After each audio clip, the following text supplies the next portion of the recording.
Hello, my friends, and welcome to another episode of the Million Pound Mission Podcast. It's your buddy Adam, the PhD, the previously heavy dude. How's it going out there in podcast land? This is episode number 175. What to do when someone else is providing the food. Oh, epic situation.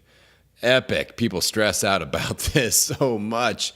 You guys know that you stress out about this. You freak out. You're like, oh my God, I'm going on a work trip and they are providing the food. I am never going to survive this. Or I'm going to my in-laws. Adam, what in the hell do? I cannot maintain ketosis in these circumstances. So I've got some thoughts along these lines, and I want you to think about them over this weekend. And hopefully this will just add another thought process, another tool to your transformation tool belt. But this is a stumbling block for a lot of people, and we're going to attack it here today in the next 5 minutes. So let's just look at our options. And obviously, you're basically playing an away game. You're off the home court. You're playing an away game. You're in the visitor's locker room, and someone else is cooking the meal. All right. And the things that play in our mind on this are, I don't want to offend somebody else. If you're going to a relative's or you're going to a special function, I don't want to offend somebody else by not eating their food. So that little story, it plays in our mind a little bit. I don't want to look like a freak or stand out like, oh, I'm the healthy person, or, create waves wherever you're at. And those stories tend to dominate our thought process going into this, and we start getting intimidated, and we don't necessarily need to do that. So let's look at some options. Just lay them out there and say, all right, let's pick the best option that fits this situation. All right, so the first option that we have when we're playing an away game with food is that we bring our own. You bring your own stuff, where if you're going to a cookout or you're staying at the in-laws, like I just went on a vacation. It's my in-laws have a lake house. It's awesome. We go, and I bring a lot of just kind of core stuff, like my About Time whey protein powder, my collagen protein, my coconut cream. I bring walnuts, macadamia nuts, my vitamins and stuff like that, my Four Sigmatic coffee and things, all that. I bring like the staples, my sardines. Oh, I know you guys love when I talk about sardines. So you bring some of the staples, all right? If it's just one event, if it's one cookout, bring like a healthy dish. I challenge people to do this all the time when I'm coaching them. We do coaching calls. I'm like, listen, here's the challenge. Bring something healthy, but that's delicious, and nobody even realizes that it's healthy. That's the challenge. And people do it all the time. They're going to a cookout, and they make, something that fits their nutrition plan. Maybe it's something paleo, maybe it's keto, maybe it's Weight Watchers, whatever. Make it fit your plan, make it delicious, and then bring it, and then you can eat that. All right, no big deal. And other people are eating it too, like, damn, this is really good. What's the recipe? And then you bust it out, and it's like, wow, this is healthy and delicious, and you're the hero of the cookout.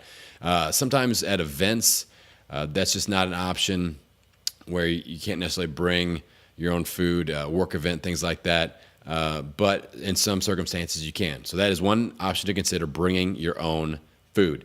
Next option, don't eat. Maybe it's a good day to do a 24-hour fast. I've done that before. I did that a couple days on my last vacation, where it's just easier to do some fasting, do some intermittent fasting that allowed me to kind of escape certain situations where I just don't eat, and it just kind of works within the plan.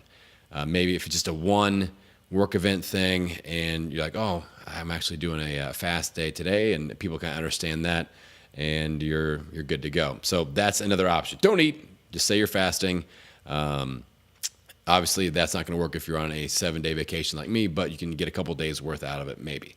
Now, third option. This is one that people don't think about when they are playing an away game, is you can call ahead and ask about options. If you're going to a work event, if you're going to something that's catered, you can call ahead. Hell, even if it's your family cookout, family reunion, just call ahead and be like, hey, what's everybody bringing? What are some of the things that are going to be there? And you kind of know what's going down, so you can go back to option one and bring some stuff that fits.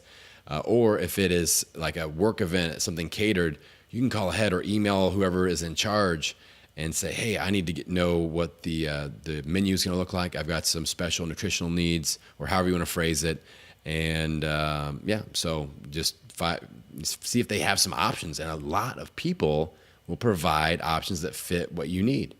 All right. And it's no big deal. And you're out there eating lunch with everybody else that's hitting the buffet line. So that is a valid option. Now, the fourth option is just do your best. Chill out. Just do your best and don't freak out over it. If you got to do a catered meal and there's like chicken with some sort of sauce all over it, I don't even worry about like picking the sauce off and like scooping it off. Like, obviously don't heap more on, but just eat the chicken and try to find some vegetables, try to find some protein and a little bit of produce.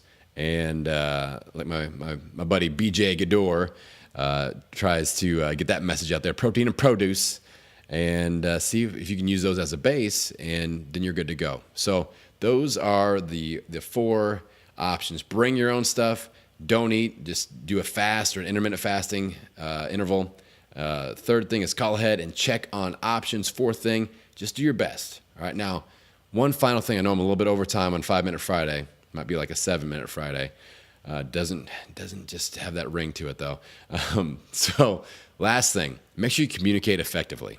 Whether you're going to a family event, a work event, like I said at the beginning of the episode, we get these stories in our head, we put pressure on ourselves, and we start to freak ourselves out. And a lot of times, that's not even close to being the reality of the situation. So communicate effectively. Explain why you're eating this way. People will be interested in it. It's an interesting conversation. I'm eating paleo because I've got a gluten allergy, and this has fixed it. And maybe somebody across the table is like, well, damn, I've had some digestive issues, and I think it's because of gluten, so maybe I should try this. And you give them a website, or, hey, you refer them to this podcast, and they will thank you forever. Refer them. That's the best step. Refer them to this podcast. That is always the best step.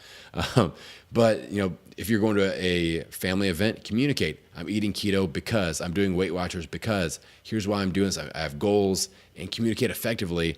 That way, you're not just sitting there in your head about, what you think people are thinking. We always get in trouble when we do that, right? All right, so don't do that anymore.